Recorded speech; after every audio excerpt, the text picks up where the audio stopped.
প্রতিটি মৃত্যুই খুবই বেদনার, খুবই কষ্টের। আমরা যখন মানুষ হিসেবে জন্মগ্রহণ করেছি, আমরা যখন প্রাণী হিসেবে পৃথিবীতে এসেছি, আমাদেরকে মৃত্যুবরণ করতেই হবে। এবং সেই মৃত্যুটা কখন, কোন সময়, কী অবস্থায়, কোন পরিস্থিতি হবে, সেই বিষয়ে আমাদের কারোরই কোনো হাত নেই। মৃত্যু নিয়ে আমাদের কারোরও কোনো হাত না থাকলেও আমি মারা যাওয়ার পরে মৃত্যুর পরবর্তী চিত্রটা কীরকম হবে, আমি কিনা পৃথিবীতে আমাকে নিয়ে কেমন অনুভূতি প্রকাশ করা হবে, সেসব বিষয়ে অবশ্যই আমার হাত রয়েছে।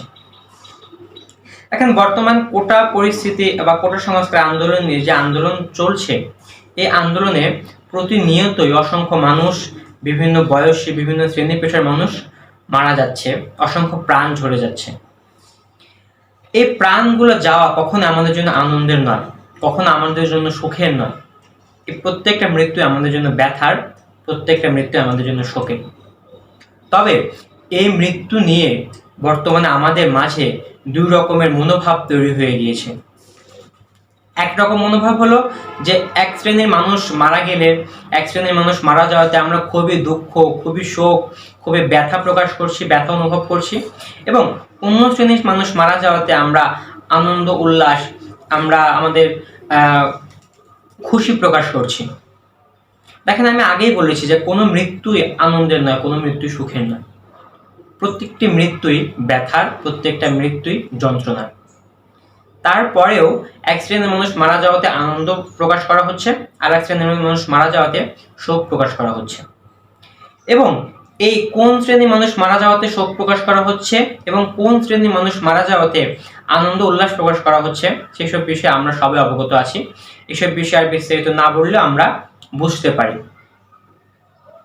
যাদের মৃত্যুতে আনন্দ উল্লাস করা হচ্ছে, তাদের পক্ষীয় লোকজন এই আনন্দ উল্লাস করাটাকে তারা খুব বাজেভাবে দেখছে এবং তারা খুব এটা নিয়ে খুবই চড়াও হচ্ছে যে সবাই তাদের বিরুদ্ধে, সবাই অপোজিট দল হয়ে গিয়েছে, যে তাদের মৃত্যু নিয়ে আনন্দ উল্লাস করছে। যারা এই কথাগুলো বলছে, তারা কি নিজেরা একটু ভেবে দেখছে না যে কি কারণে তাদের মৃত্যু নিয়ে মানুষ আনন্দ উল্লাস করছে, মৃত্যু নিয়ে তারা স্বস্তি প্রকাশ করছে? তারা অবশ্যই জানে, তারা অবশ্যই বুঝে যে কি কারণে। কারণ তারা সোশ্যাল মিডিয়া, ফেসবুক এগুলো তারা ইউজ করে এবং দেখে তারা অবশ্য অবগত আছে যে কি কারণে মানুষ তাদের মৃত্যুতে শোক প্রকাশের বদলে তারা আনন্দ উল্লাস করছে।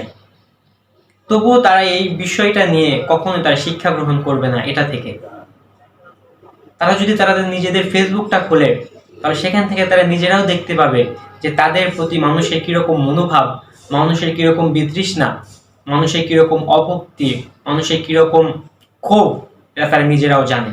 তারপরেও তারা বুঝবে না, সেখান থেকে শিক্ষা নেবে না। কি কারণে?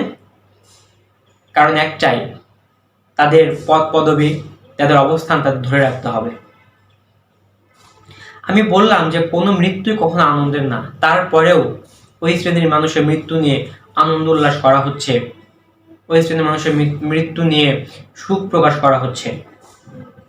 এখন এটা নিয়ে তারা বলছে যে তারা সবাই বিরোধী দলীয় লোক, জামাত শিবিরের লোক। আপনারা তো আপনাদের নিজেদের ফেসবুক ওয়ালেই দেখতে পাচ্ছেন, আপনি কারো মৃত্যু নিয়ে পোস্ট করেন, আপনাদের পক্ষীয় বা আপনাদের মনোভাবের কোনো লোকের, দেখবেন সেখানে কিরকম কমেন্ট, কিরকম রিয়্যাক্ট আসে।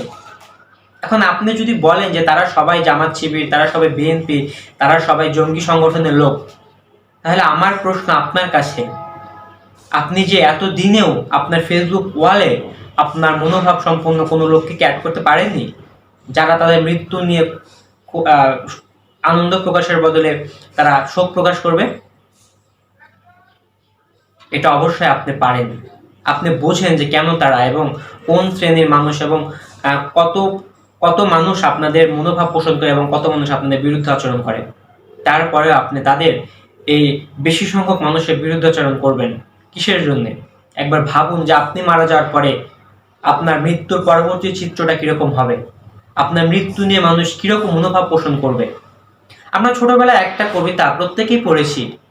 কবিতার অংশবিশেষটা হলো, এমন জীবন করিও গঠন, মরিলে হাসিবে তুমি, কাঁদিবে ভুবন। আর এমন জীবন করিও না গঠন, মরিলে কাঁদিবে তুমি, হাসিবে ভুবন।